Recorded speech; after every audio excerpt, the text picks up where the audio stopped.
Naam, jazakallah khairan. Bismillah. Walhamdulillah wa salatu wa salam ala rasulillah wa ala alihi wa sahbihi ajma'in.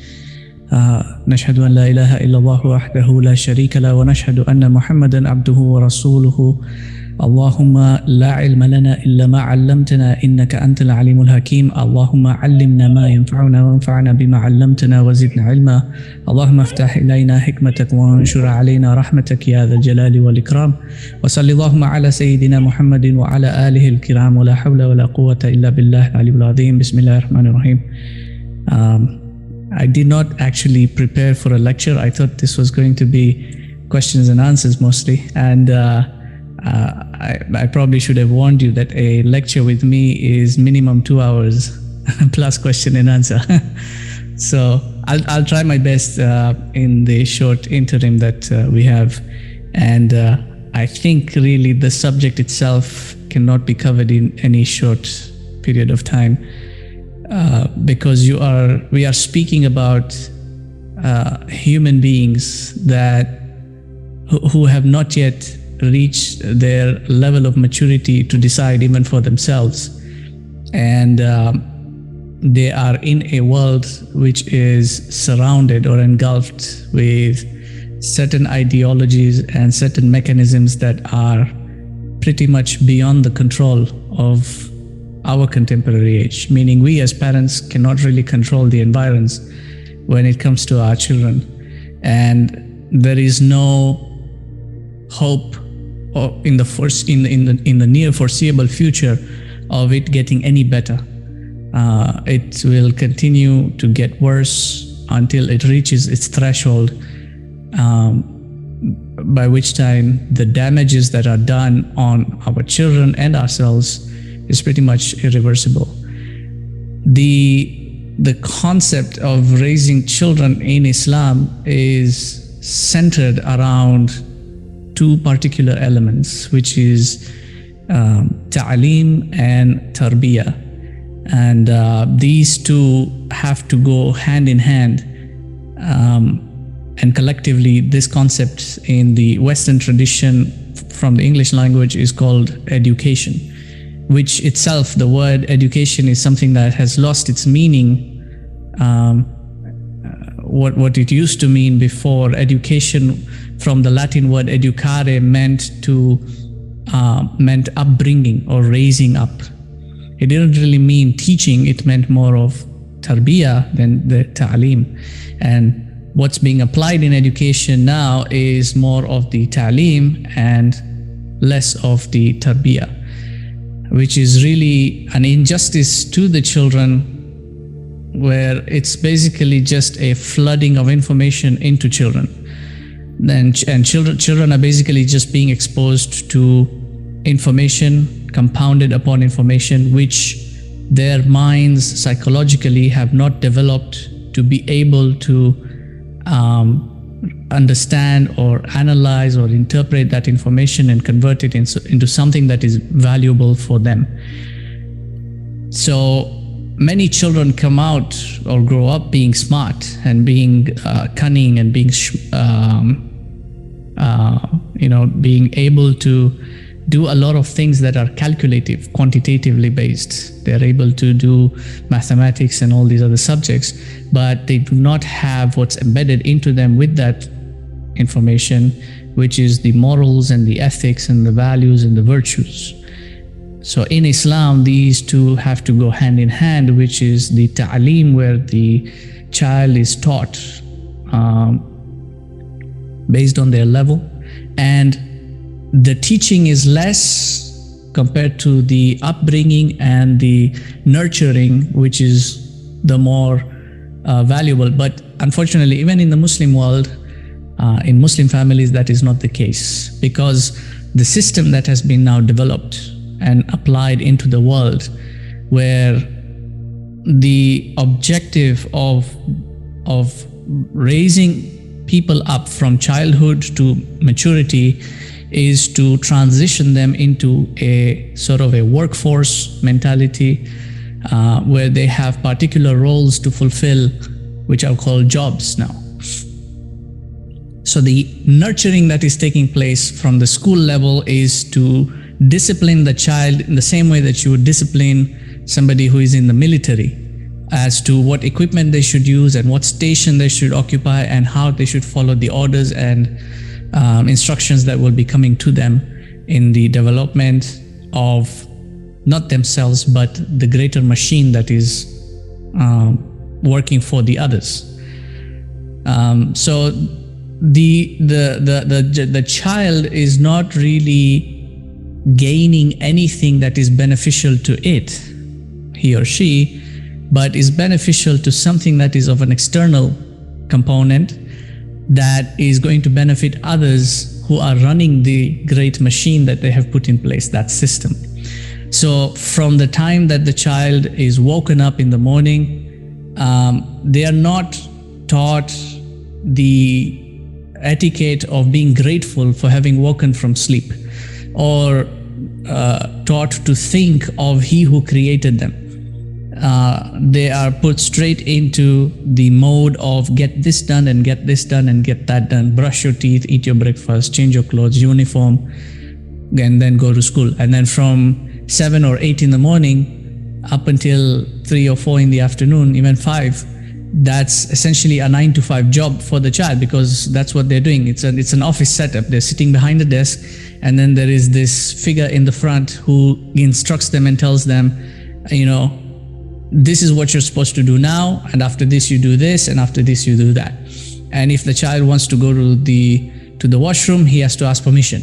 And if he wants to have something to eat, he has to ask permission. And if he wants to go home, he has to ask permission. And this is the same mentality that is eventually applied when the individual grows up and goes to the workforce. That's essentially what we all end up doing in employment. When you want to take a break, you have to tell the boss. When you want to have something to eat, you have to tell the boss, and it's 9 to 5 throughout your life. That's essentially the training that's taking place. Now, Muslims have unfortunately adapted that into thinking that this is how the world functions. This is the norm of things, so we have to work with it. Nobody thinks that we have to build our own, that we have a tradition which we have abandoned completely. Because according to the mindset of most Muslims, is that if the child does not go through this process, the child will not be successful, ergo the child will not get a job, he is not going to, and so on and so forth, the future will be destroyed. So to secure the child's future, I need to make sure my child goes through this system. Only to realize later on down the line that the child is now completely void and is completely empty in terms of the spiritual essence of the human being. And so far as the body is concerned, the child is there in front of you, healthy, has got children himself, and they tend to now either replicate what their parents did to them, or they will completely rebel against what their parents did. I don't want to raise my child the way my parents did.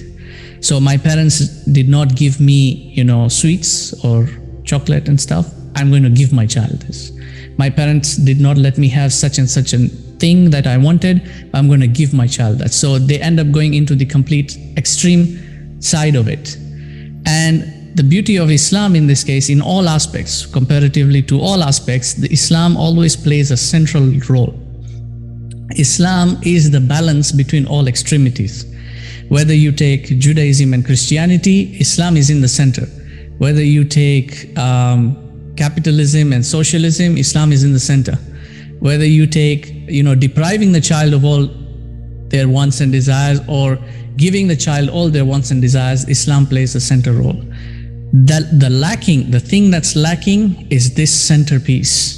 It's the knowledge that the parents need to imbibe in themselves first, before they can go out and start imbibing it to their children. Because if you do not have the knowledge, then you cannot impart any knowledge to anyone else.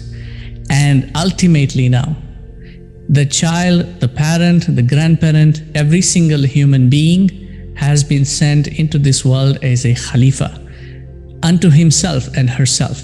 Not for state political Khilafah, but this is now the spiritual Khalifa, governing the self. And you cannot govern yourself if you don't know how to govern yourself. So the knowing is what is central to the human being's essence. Without knowledge, you cannot know who you are, what you should do, and what is your destiny? Where are you headed towards? Whether it is in this worldly aspect or it is now more existential towards the akhirah. So with children, it is really a matter of parents themselves building themselves intellectually and spiritually, and thereby enabling themselves to impart that intellectual aspect and spiritual aspect onto their children.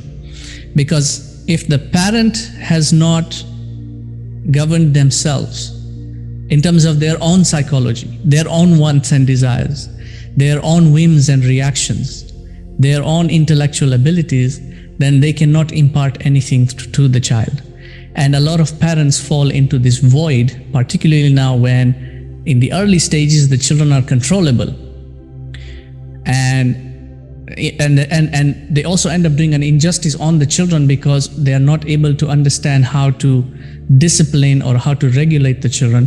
But in the later stages now, when the child grows up as a teenager and realizes that I actually have power and control against this man who calls himself my father or this woman who calls herself my mother, they cannot hit me anymore, they can't shut me in my room anymore, they can't do anything to me anymore, then the child will rebel. Because to the child, they have seen their upbringing as an injustice to themselves, right? And when injustice becomes the law, then rebellion will naturally become a duty. So the child at the teenage stage will definitely turn back against the parents. And if that is also not brought in within regulation, then ultimately the child will abandon the parents. And now coming back to the Islamic aspect of it, all the knowledge is there in our tradition. As far as human psychology is concerned, as far as child psychology is concerned, and as far as the guidance is concerned, how you should relate with your children. Imam Ali said, لَعِبُهُمْ بِسَبْعٍ وَآدِبُهُمْ بِسَبْعٍ وَنَسِيَهُمْ بِسَبْعٍ. Play with them for 7 years, and then discipline them for 7 years, and then advise them for 7 years. And that's directly related to the psychology of the human being as they grow up from in these 3 stages of 1 to 7, and then 7 to 14, and 14 to 21. And at the age of 21 is when you are said to have reached your maturity as an adult. The first 7 years is because the child is in a state of fitra.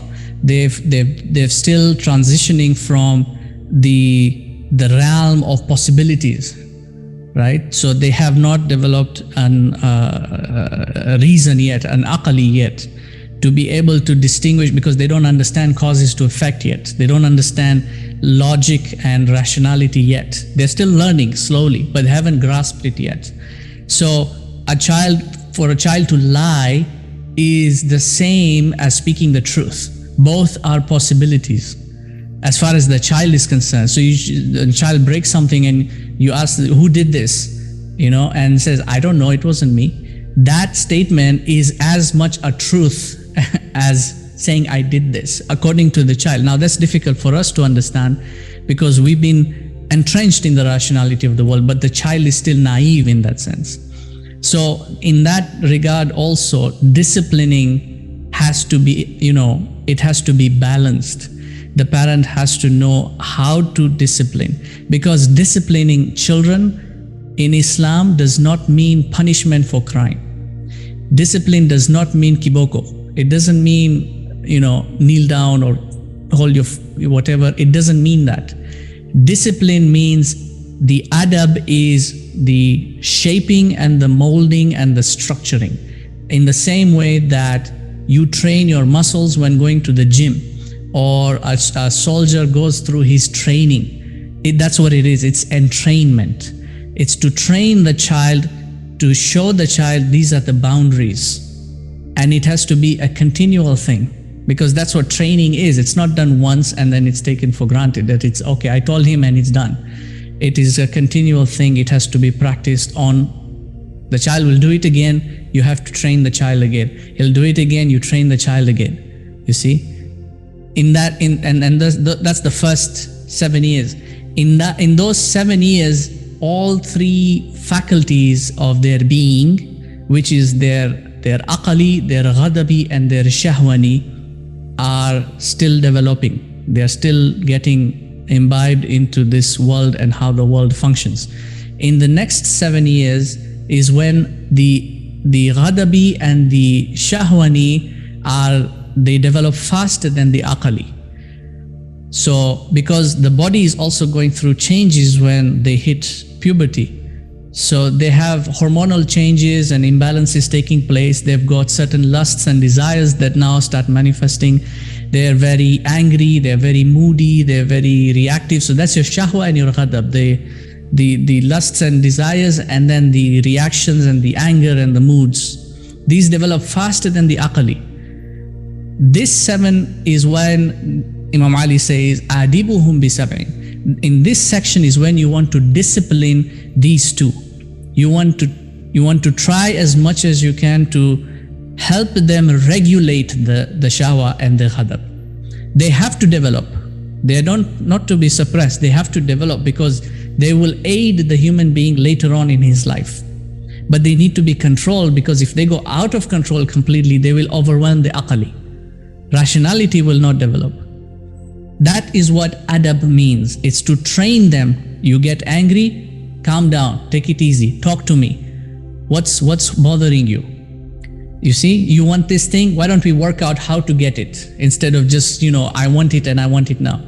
You see, there are different tactics that the parents have to employ, and the father and the mother have to play this dynamic role between the two, where one becomes good cop, the other one is bad cop. One is a bit strong and stern and strict, the other one takes a more cushiony, side and absorbing the hit.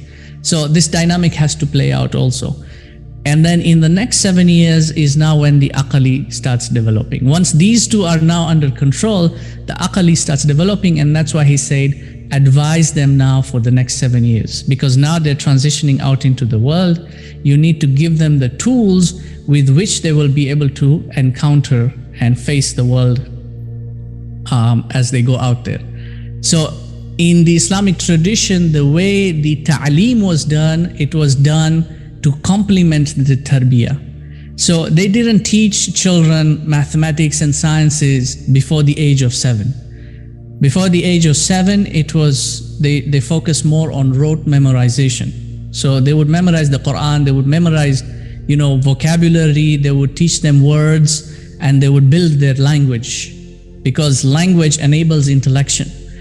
And then in the next set, where now the aqal is also developing, is when they started giving them the tools to expand the sciences, which were in the classical sense, they were the trivium, logic, grammar and language, but then language then came rhetoric afterwards, so that they would be able to analyze things on their own and study on their own, so that when they come into the next phase of the 7 years, they can then be exposed to the sciences like fiqh and hadith and tafsir and so on and so forth. By the time they reach their maturity and they're now ready to take on the world as adults, they are equipped with the knowledges and the sciences of the tradition, even if it is at the basic level, so that by that age, they are ready to get married and now have children of their own whom they can raise as they were raised. That is the algorithm or the process that our tradition holds in Islam. That is the formula or the alchemy of how to raise your children. Now, when it comes to our age and time in the eschatos of humanity now, gearing towards the end, understanding particularly the eschatology behind things plays an even more important role. Because what the parent might take for granted might actually be the thing that destroys the children. And take for granted meaning that they are oblivious or ignorant that such a thing, such a device, such a concept, such a cultural element is from the Dajjalic world that has got an agenda, has got a purpose to undo what you are doing as a parent. I've seen a lot of parents do this. They will give their children devices, whether it's the phone or it's a tablet. You know, the child is crying, I want something, and then to just pacify the child, they will give them a thing and they'll just be watching their YouTube stuff on there. This is very dangerous for the child.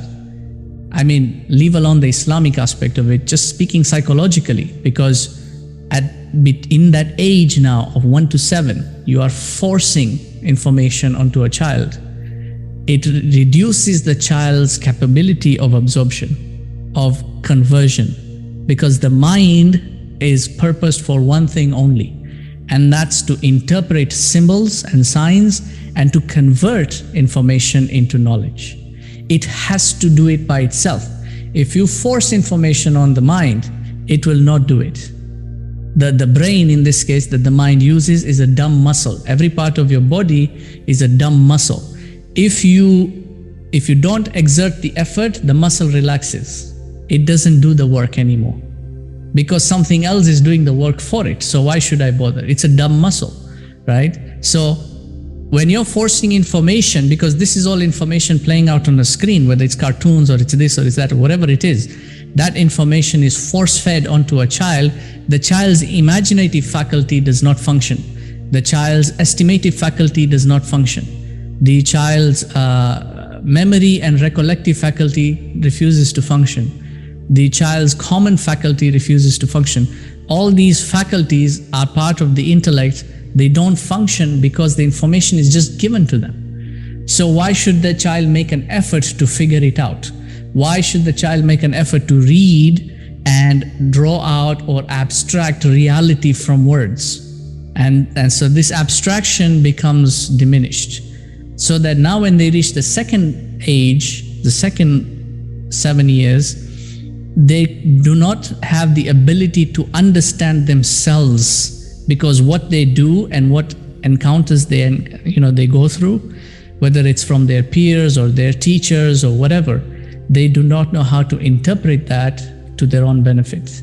And the same thing applies throughout the rest of their lives, because if the foundation is not built, then the rest of the structure will eventually crumble.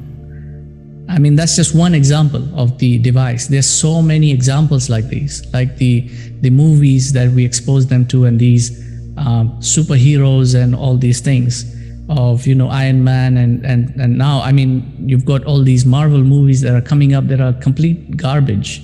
I know because I grew up, reading comic books, so there was a certain amount of abstraction or imaginative abstraction that I could do as a child, but now even that's been removed, and you've got now these movies that are just telling the child what's going on. They don't exert imagination anymore. And then the language that these characters use also is a completely deficient and depleted language. It is so stupid that it makes the child stupid, because that's now, and you will notice this, those who have children, your children will speak like that. They will say stupid things like that, like, I was super hungry. Well, what does super hungry mean? Where does super come in? It's not even grammatically correct, right? These things are now breaking the child's, and at the end of the day, every parent must understand that you are the parent, that is the child, but that child is a soul. Albeit that soul has not yet reached the level of maturity and understanding that you have, is still a soul. In other words, that is nafsun zakiyan. It's a pure and innocent child. If that child falters, it is your fault. If that child diminishes, it is your fault, and you will be held accountable for it.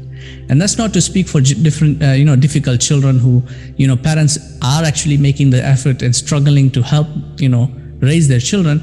I'm speaking about those who are ignorant, those ignorant fools who do these kinds of things and give their children all these devices and these avenues that corrupt the child's essence.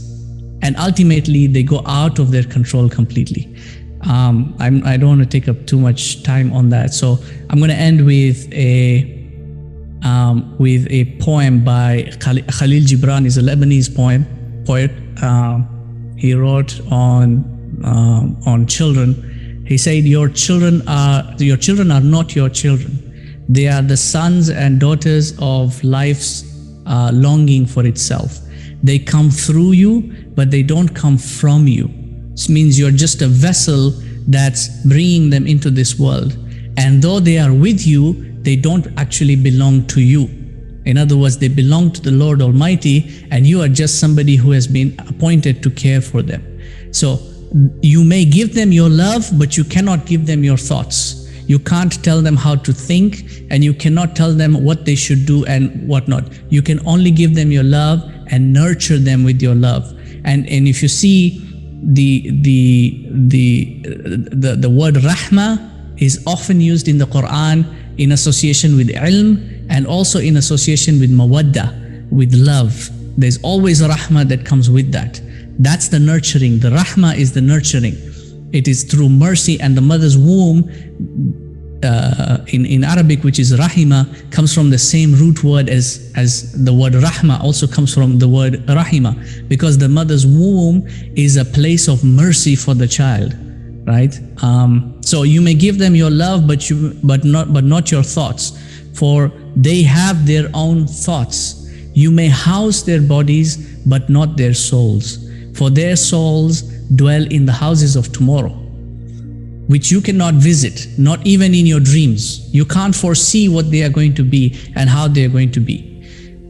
You may strive to be like them, but do not seek to make them like you. You can strive to be like them, but don't try to make them like you, because life does not go backwards. It goes forwards. It does not tarry with yesterday. You are the bows, and this is very interesting, he says this, you are the bows from which your children as living arrows are sent forth. You are just the bow. They are the arrow. He is the archer. He is the one who fires the bow. It's the archer who decides which way the arrow should go. It's not the bow that decides which way the arrow should go. So you are the bows from which your children as living arrows are sent forth. And the archer sees the mark upon the path of the infinite, and he bends you with his might. It's the archer who decides which way the bow should be facing and which way the arrow should go. That his arrows may go swift and far, let your bending in the archer's hand be for gladness. In other words, the bow should submit to the will of the archer. For even as he loves the arrow that flies, he also loves the bow that is stable. The archer loves the arrows that goes and hits the mark he intends, but he also loves the bow that is strong and stable and does as it was created to do. As a parent, you were created to raise your child. Surrender your will as the bow to the will of Allah, and the only way you can do that is to do what you were meant to do, what you were created to do, as to be as He created you to be. Jazakumullah khairan. That's I'm going to end with that. Thank you, AbuBilaal, for your nice presentation. I call it. It was well elaborated about how to nurture our children, how to raise our children based on the Islamic perspective. And I think it's what you said. There are two aspects that we should concentrate about what Islam, since the beginning, focused about the ta'aleem and tarbiyah. Tarbiyah means rabba yurabbi tarbiyatan, like caring. It is correct to care someone, to nurture someone. So, and how can we link with the world today, our contemporary world, that raising our children in connection to the relationship between a husband and a wife, a father and a mother. Their relationship, how does their relationship affect these two aspects, ta'aleem and tarbiyah? And as you can see that the world now is trying to split up the families. We no longer have the extended families anymore, the nuclear families. Like they are destroying the relationship between the father and the mother. That at the last, it will affect also the nurturing of the children. So I think we could get something from you about the relationship between the father and mother towards the nurturing of their children. Alaikum salam wa rahmatullah. Bismillah wa alhamdulillah. It's actually a very interesting question because it's something that it's in the West. It's a huge problem, and I've lived in the West. I lived in Canada for 10 years, and in terms of the education itself is concerned, I mean, you could examine this from a fiqh perspective and examine it just from a general perspective, whether it's allowed or not allowed. That becomes a fiqh issue. And fiqh is generally applied circumstantially. Fiqh is not statutory law throughout the ages and applied throughout the world as the same, in terms of whether, because in certain parts of the world that schooling system is a good schooling system, in other parts it's debatable. So like in Turkey, for example, this is where I am now, the schooling system, it's a public schooling system, is integrated with Islamic study, and they're not strict on it, but they uphold Islamic values over any other secular values. So prior to the current government in place, the Mustafa Kemal ideology that had been adapted for almost now coming to 100 years, they had banned hijab and niqab from school. They were not teaching the Quran or the Islamic sciences to the children, even at their level. They had completely removed that aspect based on their secularism motives. So like the current government has now reintroduced all that. So in that light, it is a good schooling system. And, I would prefer to send my children to a public school here. But then compare that to the West, where in the past, it was a good schooling system. And this is why a lot of parents would send their children to the West to get an education, because there was a time when the West still upheld certain values driven by their predominantly Christian background, which in a very short time has faded very quickly. So it has become completely secular to the degree of now incorporating ideologies that are now demonic and satanic ideologies, like the LGBTQ agendas and all these other garbage and nonsense. So in that circumstance now, as a Muslim, it would actually be haram to send your child to a school like that, because the harm is now more than evident. And it really goes now again to the parent themselves to educate themselves on the matters and not be ignorant about the transformations that are taking place. One of the things about human nature is that we assume things are going to be normal. The status quo will always remain. And if it changes, it will change for the better. But we never take into account that it will always change, and sometimes it will change for the worse, and we never take that into account. So the parent has to be, conscious of it. They have to evaluate for themselves. And much of it, the parents have to realize that at the end of the day, they will have to make an added effort to decode whatever it is their children will pick up from these schools. And to have that open communication with their children, to understand what it is that they learned in school today. What did you encounter? What did the teacher say? What are your friends and such saying? So that they can understand where exactly the child is and what they need to work on. And this now boils down to the parents themselves having the right knowledge in order to replace the garbage that is going to be carried from there. In the West, a lot of parents, when they earlier migrated from the Muslim lands, they preferred to homeschool their children, which in my view is the much better option than sending the child to school. If you can school your children at home, which would entail that you yourself learn so you can teach your children, that is much better than sending them to a public school or even a private school, or even for that matter, an Islamic school. It is better for you to raise your children at home, because the emphasis is not on the subjects and the sciences that they will learn, because that they can always learn. Even as adults, they can learn that. The emphasis is on their, like we said, their tarbiyah, their nurturing and their values and those elements. So if you can raise your children at home, this is my advice, it is better for you to do that. And in the past, in the Islamic tradition, many parents raised their children and educated them from their homes.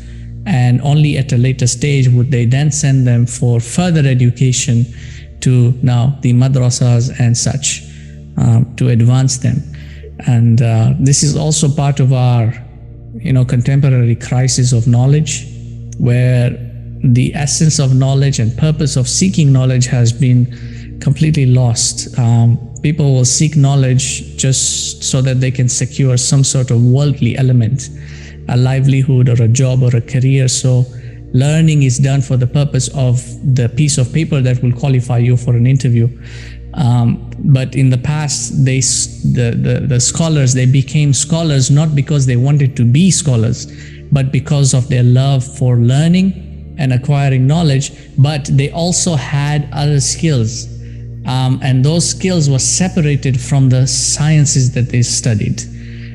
So somebody would learn a skill like carpentry or metalworking or basket weaving and so on and so forth, and that would work as far as their livelihood is concerned. But then a greater amount of time and effort was dedicated for them to study the sciences. So learning was central to the sake of pursuit and preservation of knowledge, and not for any worldly gain. Those are the kind of values that is important to instill in our children, so that they understand that it's not just about going in and finishing your 8 years of primary and then secondary and university and you're done.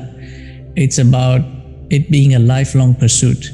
And that can only happen when the environment that they are learning in doesn't indoctrinate them with that sort of mentality. It has to be an environment that instills into them that this is going to be a continual thing. You're going to keep learning, and then you'll make mistakes and you will keep learning, right? So if the parents educate themselves, then they can teach, because the first classroom is the mother's lap, you see, and the first discipline or disciplinarian is the father's fortitude. So it starts from there. And unfortunately, we've taken it for granted that, okay, 3-4 years old, just send the boy or the girl to school and it's taken care of there so that I can focus on my work. That's not how life should be. Unfortunately, that's the system, that's the nature or the state of how things are done. So these are the kind of problems that even in our contemporary age, we need to seek out the solutions for. There's no quick fix, there's no band-aid solution to that. And the only way people can actually work on it is if they have a united understanding of what it entails, and at least implement it within their household before it can extend out into the community. To really grasp that is, you have to grasp the essence of language and as it pertains to the human being. This is deeply philosophical, because, and this is my understanding, that the human being, his core attribute, his unique attribute is language. And this is how, as a definition, he is called hayawan al-natiq, that he is the speaking animal. And so the language influences all aspects of the human being. It's not just the spoken word, because we are in a world of information. There's information all around us. Everything is in communication with everything else, and everything is in communication with the human being. So you see something and there's light information coming in through your eyes, you hear something and auditory information is coming in. So whatever the environment is, that's the information that's going to come into you, and the mind by its nature will interpret information. And that interpretation will be converted into knowledge and handed to the heart, and that settles in the heart. So your environment ultimately is going to determine the state of your heart, ergo your spiritual state. And the same thing applies to children, whichever environment you put them in, because once you understand how language works, there's a distinction between children and adults. Adults learn a language. Children don't learn language, they acquire language. They are like sponges, they absorb language and they absorb what's around them. Children don't know words. Even when you're speaking to a child, they are less focused on the words you're giving them and more on the tone and the emotion and your body posture and what's around them. You know, that's what they're focused more on. Same thing applies to if they're watching like a show or TV or something like that. They're not really understanding the words that are being spoken. They are more focused on the actual images and the colors and those kinds of things. So if the environment itself is you know, foul, then foulness is what's going to be acquired by the child. And this also, I think your earlier question regarding the parents and what, you know, the role of the parents is. So if the parents themselves are constantly shouting, arguing, bickering amongst themselves, then that's what the child is going to acquire as, okay, this is the norm. But if the parents are you know, engaging with each other intellectually, spiritually, with kindness, with, you know, with love and affection, then that's what the child will acquire, you see.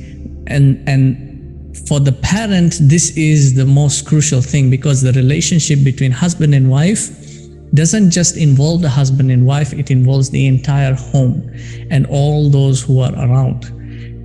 He says in Surah Rum, وَمِنْ آيَاتِهِ أَنْ خَلَقَ لَكُم مِّنْ أَنفُسِكُمْ أَزْوَاجًا. And from his signs is that he has created for you from yourselves azwajan, spouses. And this word zawj in Arabic does not mean just two objects. It doesn't mean just two objects. It means the merging of two objects that are not the same. They are equal, but they are not the same, right? So if I have two pens, like if I've got, let's say, like these two pens, even though they might look similar, they are of the same company, right? This cannot be a zawj because they are not the same and they are not equal either. They've got different characteristics and different whatevers, right?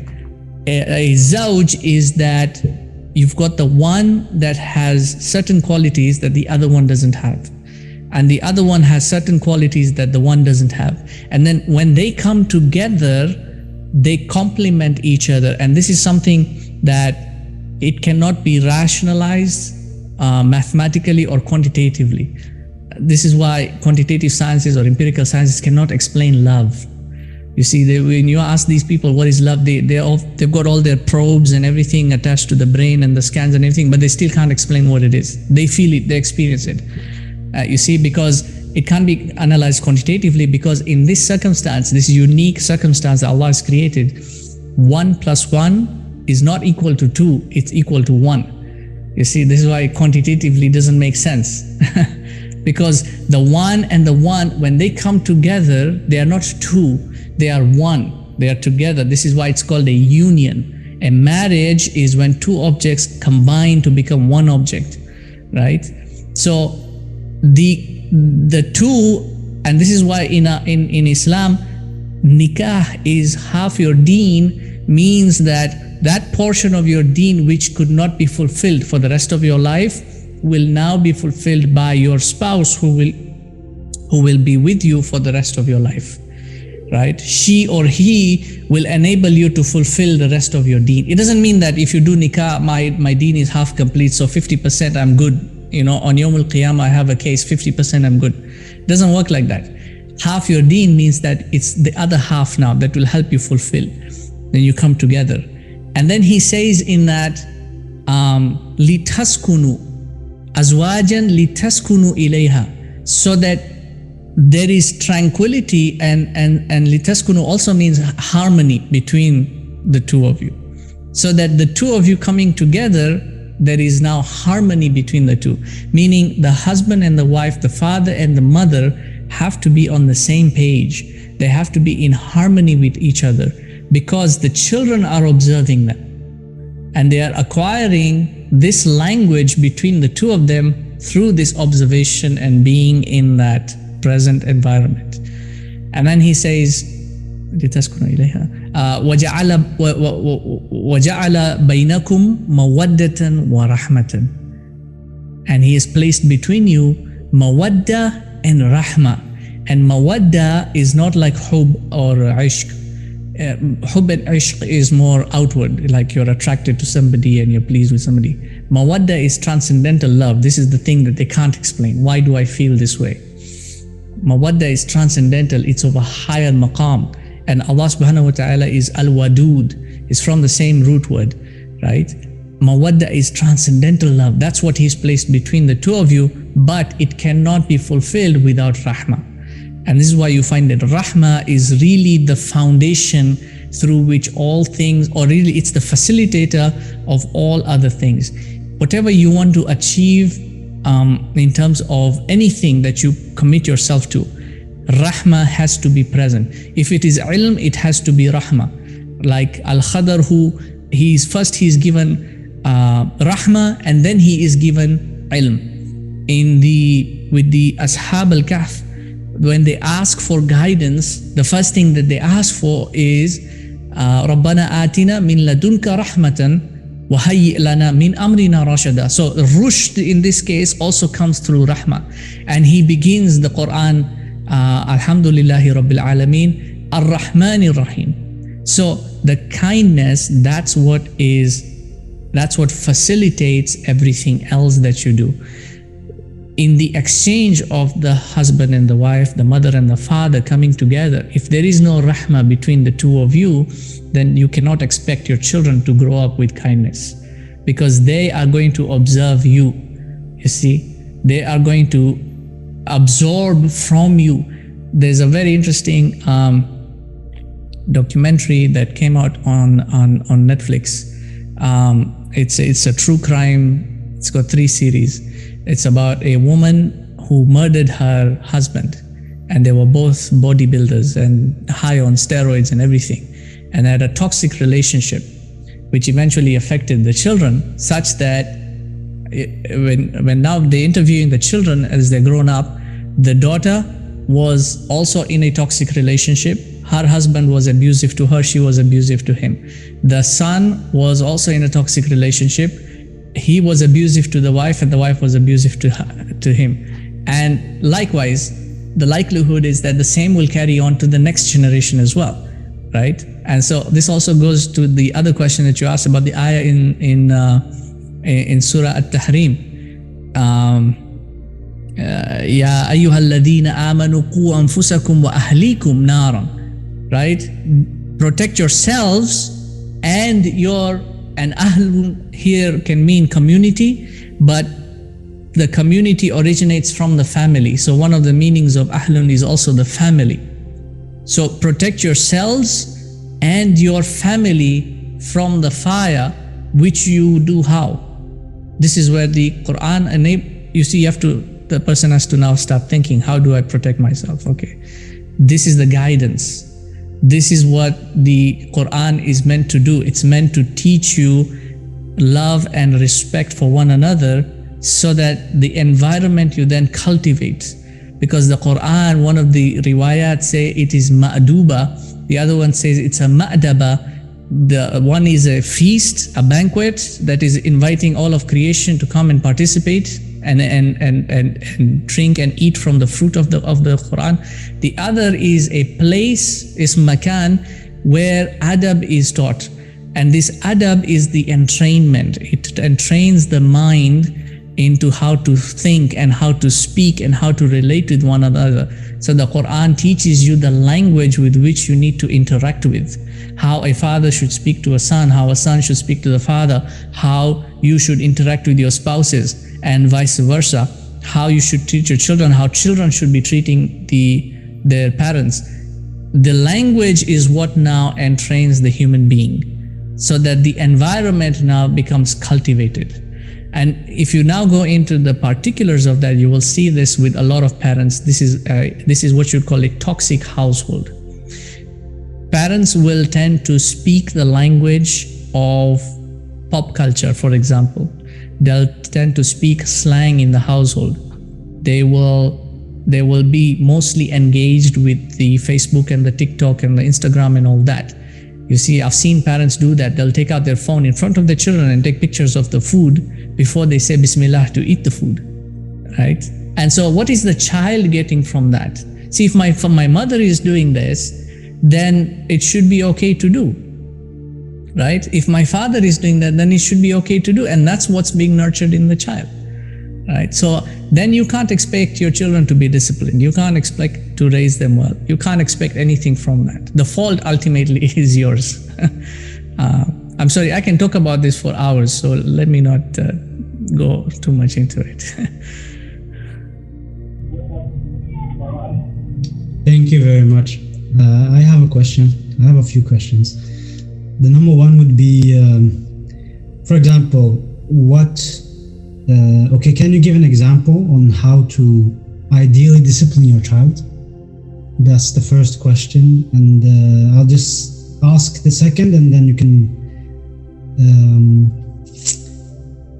How would parents be able to heal their children from the damage they already have done on them? So, for example, now many people, they allow their children, like you mentioned earlier, they let them use the tablets, the phone, etc., and they're forcing information onto their brains and they're damaging them. So how would they be able to heal them from those damages? That's the second question. So both are actually related to, they are actually addressed psychologically. Like I said, that discipline does not mean punishment for crime. And if the parent disciplines punishment for crime, then that's what gets entrained into the child. And ultimately in society, the child will grow up knowing that if I commit a crime, then I will go to jail. But if I don't get caught, I will get away with it. And so the child, even in the early stages, this is human nature, will do things that will, because intelligence takes over also at some point. They will do things in such a way so that they don't get caught. And then they are out of your control completely. So discipline has to be done in a manner that does not express reactionary emotion. You have to be, as a parent, be very careful that when you are disciplining your child, you should not express rage or wrath or anger or any such thing. Because remember, what the child is not listening to your words. The child is now being overridden by your approach and your demeanor. That's what the child is acquiring. Instead, you could express your disappointment or unpleasantness. I'm not happy with what you did, and so on. Discipline also entails being consistent in something.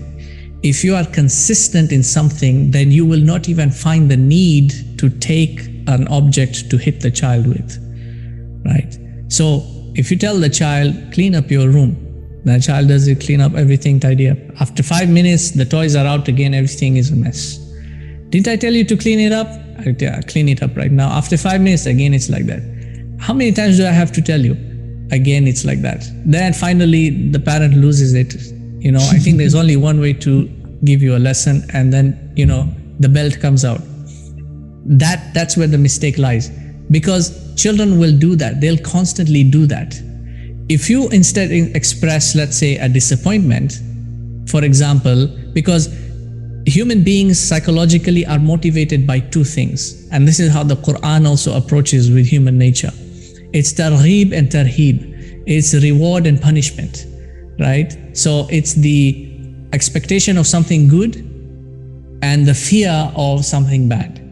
So rewarding a child, what they call positive reinforcement, rewarding a child. Okay, if you clean up your room quickly, we'll sit down and, we'll play a game or something, or we'll go outside, right? Or negative reinforcement, if you don't do what I'm telling you to do, you're not going to get A, B, C, D. There'll be no dessert for you, or there'll be no ice cream, or there'll be no such thing. So the loss of something will also motivate the child to do something. And you have to also remember, at the end of the day, they are children. You cannot expect them to behave like adults. Like I told you once and that's it. That's a bad attitude to take. It has to be consistent. In that accord, the parent has to implement a mode of prevention is better than cure.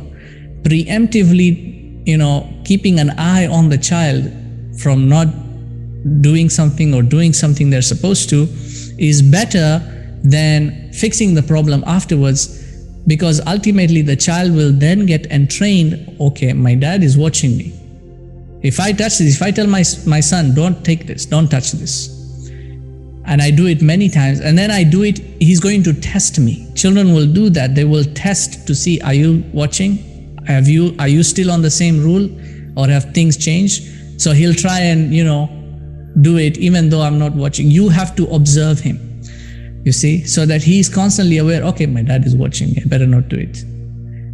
Ultimately, psychologically, you have to remember 21 days is habituation. If you maintain consistency with anything, any aspect of their life, anything, even if it's brushing their teeth, changing their clothes, you maintain consistency for 21 days, they will become habituated in that. This is where you have to hold the, patience has to be on your part. If you break the consistency, then they will break the consistency as well, because it's not on them to maintain it, it's on you to maintain it, right? There are other techniques and tactics also, but the thing that a parent always has to make sure is don't let punishment be the first mode of reaction. Let punishment be the last resort. This is the tarbiyah of Rabbul Alameen. This is the sunnah of Allah. He is a murabbib of His creation in that sense, and He never brings punishment in the first instance. There are warnings, constant messages, constant, and then the punishment is now the final stroke. And that's when it comes. Don't let punishment be the first thing. Don't whip out the chapal in the first instance, or the belt. Don't do that. Don't shout. Shouting doesn't help with children. Shouting is one of the worst things that you can do, because then, remember, they don't understand words. So for them, they just know that, okay, the tone was here, now it's up here. So once it subsides, everything is normal. They won't get anything from that, right? You want to be able to understand your children's language in the way they think, the things that they do, and what they are expressing from that. Sometimes a child will do something out of curiosity, not out of disobedience. Out of curiosity, I just want to know what will happen if I do this, you see. So they'll take the milk out of the fridge and start doing their own thing in the kitchen. They're not committing a crime, they're just curious as to what's going to happen if I do that. So you have to understand how to evaluate a learning moment for the child and just, demonic actions, right? Sometimes the child will do something to gain your attention. They want something from you and they cannot express it, so they'll do something else just to get your attention. You see, again, you have to read the language of the child, because they're not working with your logic. You have to bring yourself down to their logic. See, there are many techniques that can be, I'm sorry. Okay, your second question was now healing from the damage. Again, 21 days is habituation. So 21 days from habituation also applies. There will be withdrawal symptoms because you're dealing with now base human nature. I would recommend every Muslim, in my view, it should be made fard for Muslims, or at the very least wajib for Muslims to learn the Kimya al-Sa'ada of Imam al-Ghazali, the fundamental knowledge of human psychology. As Ghazali explains, it's very easy text, very simple to understand, and it should be taught to every Muslim along with Hadith and Quran and everything else. Because then you get to understand human nature and how to deal with human nature.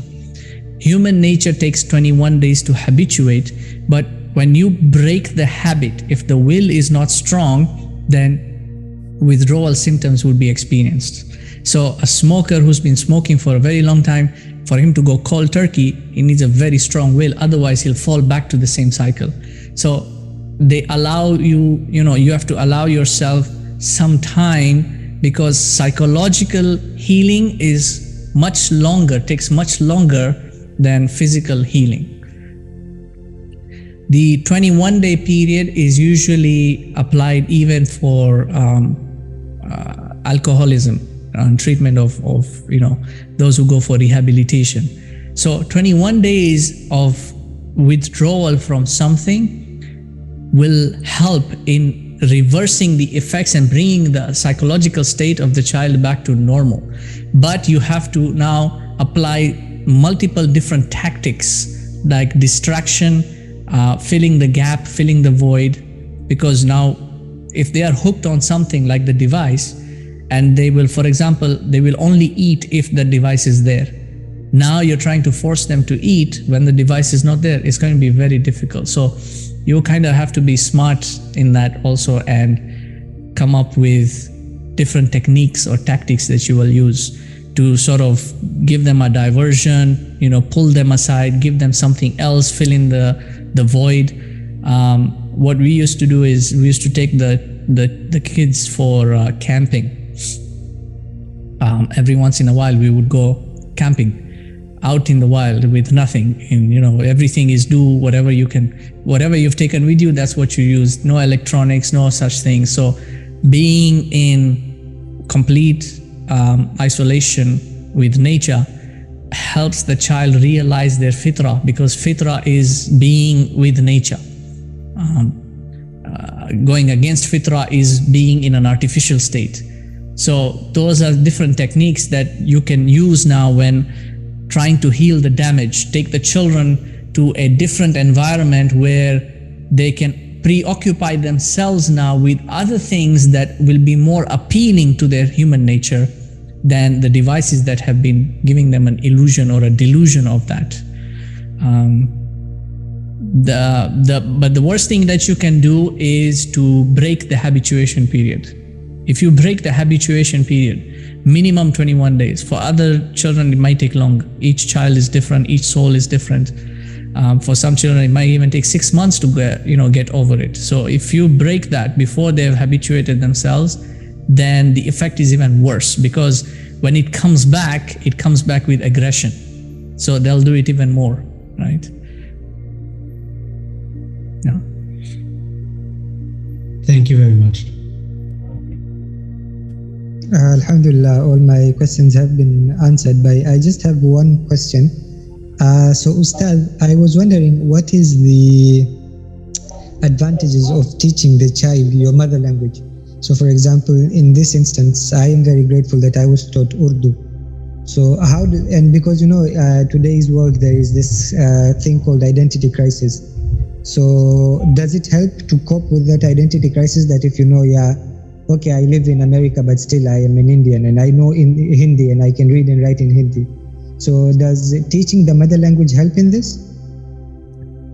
First of all, this whole identity crisis is complete nonsense. There's nothing psychologically with regards to that. It's just something made up because they don't have anything else to do. The real identity crisis for the human being is fundamental. The first question that the human being asks in terms of fitrah is, who am I and where am I going? This in philosophy is known as the problem of identity and the problem of destiny. And it is addressed by understanding being and time, because time is what enables the destination. Because we are beings who are in journey through time. We're not in journey through space. So that is completely nonsensical.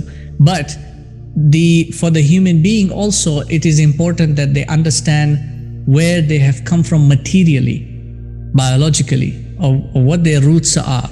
Who is my father and his father, and so on and so forth. It can be achieved genetically. You can do DNA tests and everything. But the only component that unveils true results is linguistics. So even in the tracing of a people, linguistics is the best tool of application, not even genealogy, because genealogy, you can intermarry tribes going back in, past intermarry, and you get different tribes coming out from there. It's very difficult to trace genealogy if you don't have immaculate records, but you can trace the language and how it has evolved and what meanings they pertain. And this is how our scholars used language to understand world history. And so, knowing your mother tongue enables you to know your roots. Where have you come from? Who are you in terms of a people, in terms of a qawm, right? Language in terms of your native tongue is more important than a second acquired language. The native tongue is what touches you directly in your heart, because it's the language of your mother. And you don't relate with your mother quantitatively. You relate with your mother qualitatively. With your father, you can have a quantitative relationship, right? But with your mother, you can't. Even if you tried it, you can't. It's fundamental. So knowing the mother's language is paramount. Now, if the mother herself doesn't know the mother tongue, then the child will not acquire it. And this is an issue in the world with communities who do not have in their languages any sort of preserved text. They don't have a preserved grammar, preserved rhetoric, they don't have any poetry, written works, literature, they don't have anything. It's just orally transmitted, and over the generations, the oral transmission starts dissipating when external elements start coming in. So one of the issues that they were facing with the Arabic language was the Ajami language that was coming in to affect the Arabic language, which is why then, under the guidance of Imam Ali, they started preserving the science of grammar, and they started working on all the other sciences. Then through the sciences is where the books of literature were preserved, and then through those books of literature also the language was preserved, thus now ensuring that the Arabic of the Quran was preserved. The same case applies to any group of peoples. For you to maintain the identity insofar as your culture is concerned, so that you do not get influenced by external cultures, you need to preserve the language of your community. Because whichever language you dream and think in, that's the kind of person you will be. If you dream and think in the English language, you are an Englishman. If you dream and think in the Swahili language, you are Swahili.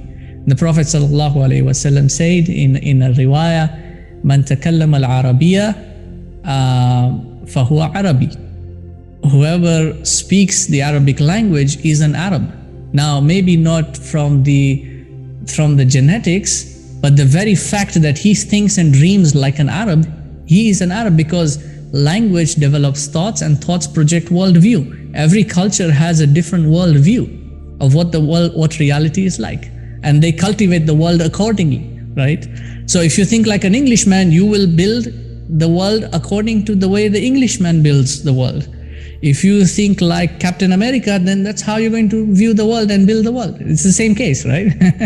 So preserving the mother tongue ensures that the family values that are carried down from the generations, the values that a father teaches a son and the values that a mother teaches her daughter, so that they teach the next generation, those are embedded in the language. You understand? So with the language come the values as well. And then from those values, the virtue are, the akhlaq are developed from that.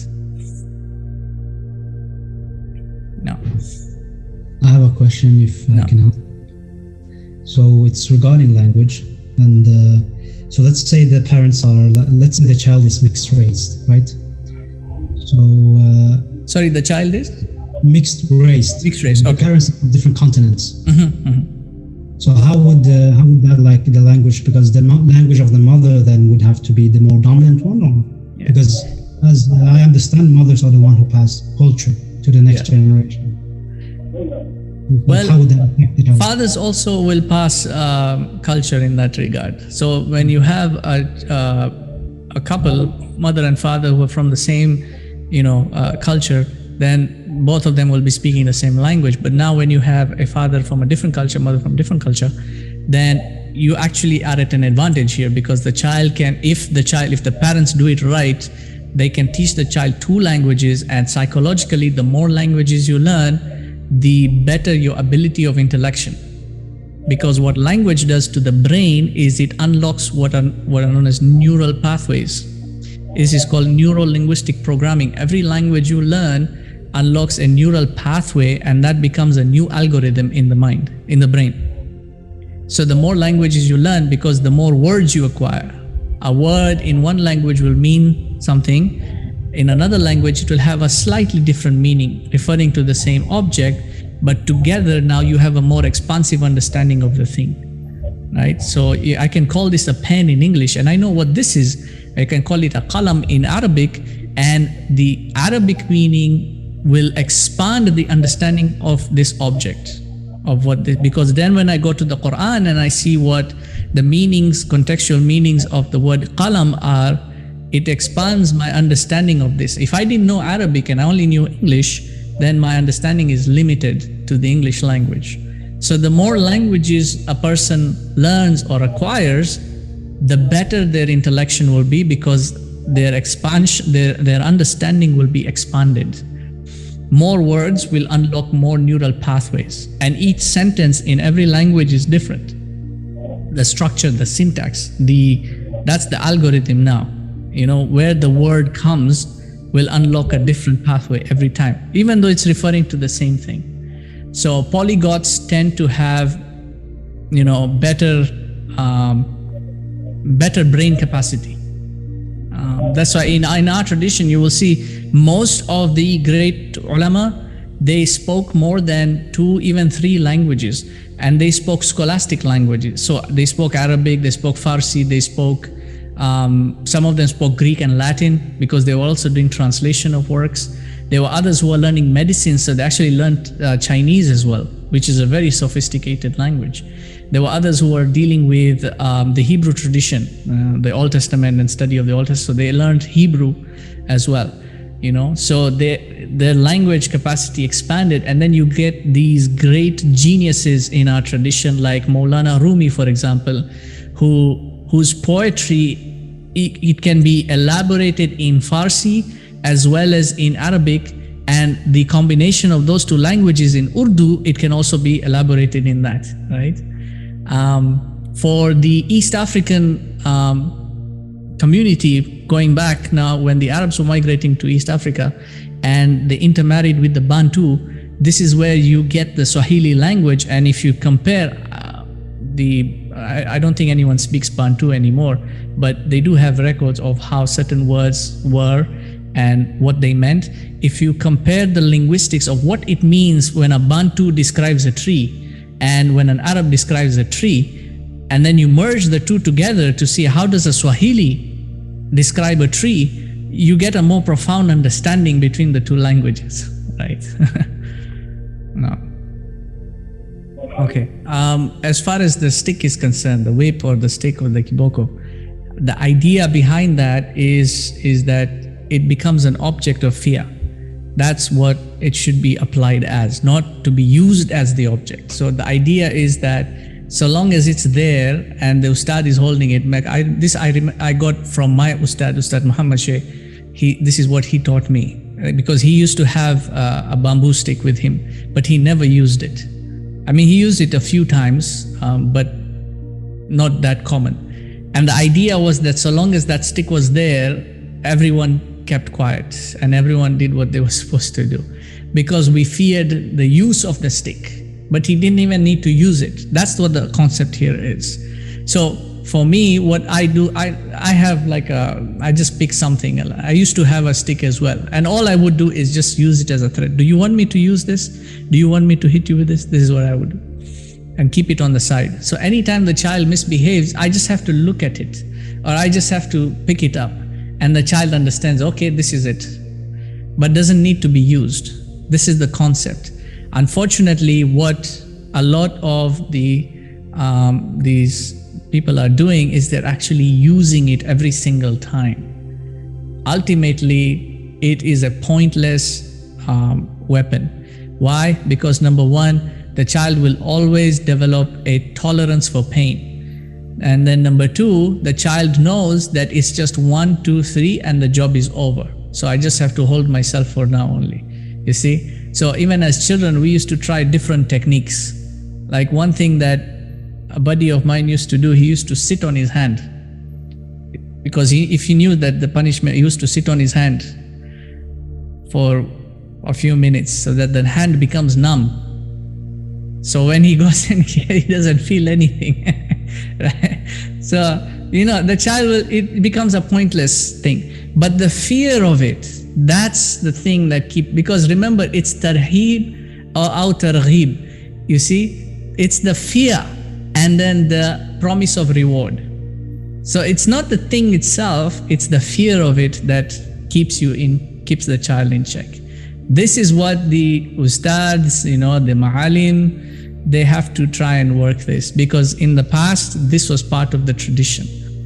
And if you read Imam al-Ghazali's Ihya Ulumuddin Kitabul Ilm, he explains something about how a teacher should behave with the child.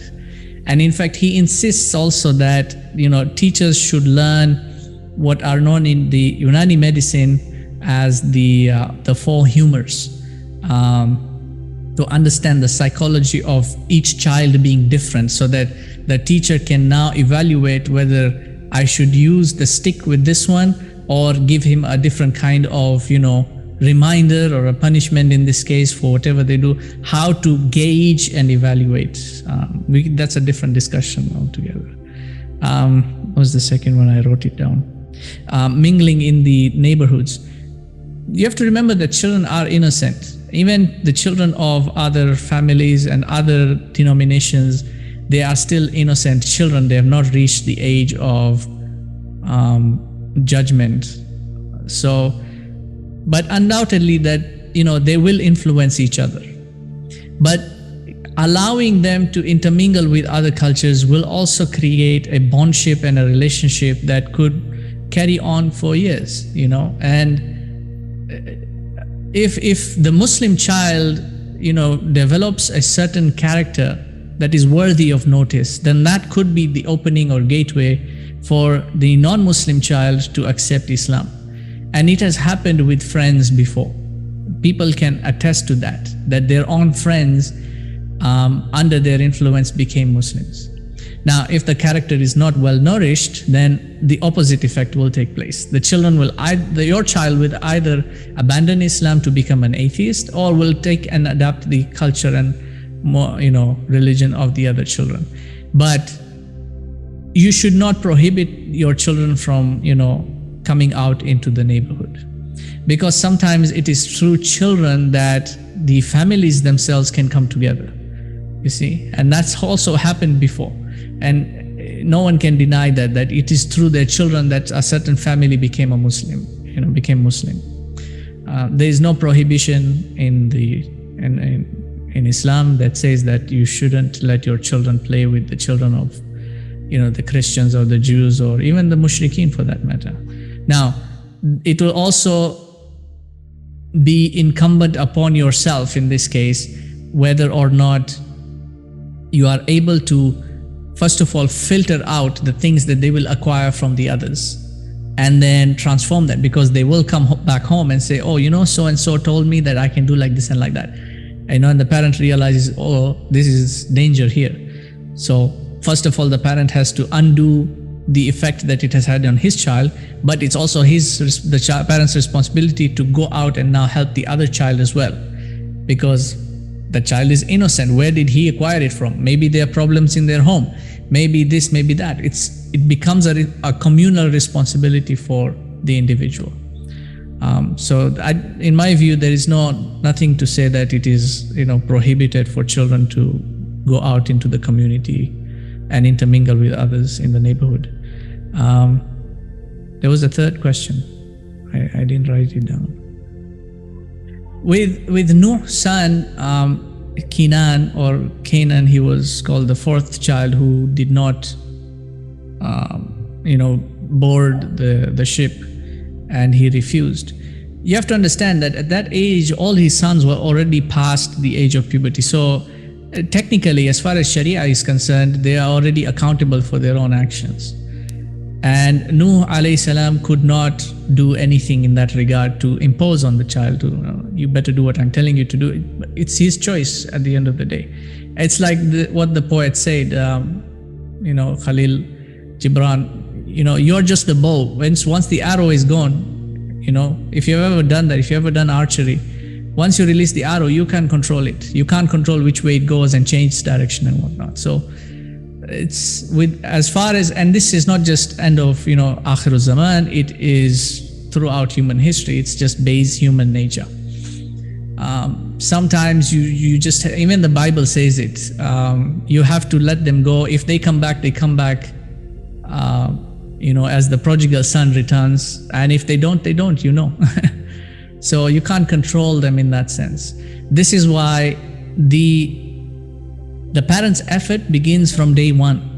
It does not begin when, they're 8 or 9 or when he's a teenager, then I'll talk to him. No, it begins from day one. How you, even at that very early age, from the first time, the child is born, it starts from that moment. This is why in Islam, we have a rite, a ritual for welcoming this new soul into this world, with the adhan, with the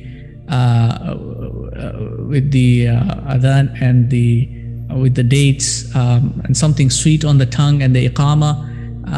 Why? Because the association of sensory association with something sweet with the word of Allah, and those who have, if you have ever had a child with your grandmother in the house, and your grandmother would be more, because this is going in how the tradition the ancients would do it. Not so much modern day, because the child is born in hospital now, they just throw the kid around this way, that way. But in the household, there's a lot of care and delicacy that is applied to this child, because you don't want the child to experience the negative turbulence of the world from the beginning. That sets the psychological character of the person. And really, you will see children like that. My son, he was born and he had a blood deficiency, and this was just within 2 hours of him being born, and the nurses were, injecting him and poking him and taking blood tests. So, that was a necessity. It had to be done.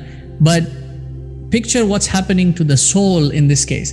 Just entered into this world, and the first thing is experiencing is pain.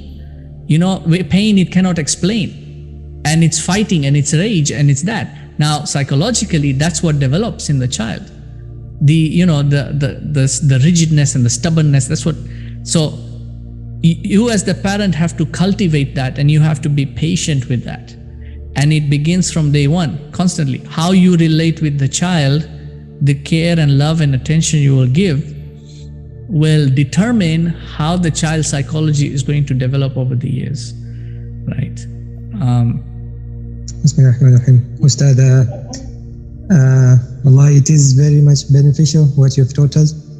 And as usual, alhamdulillah, we get to learn a lot from you. So, Jazakallah, Barakallah Feek. And inshallah, we hope to see you soon, inshallah. Inshallah, Jazakallah khairan.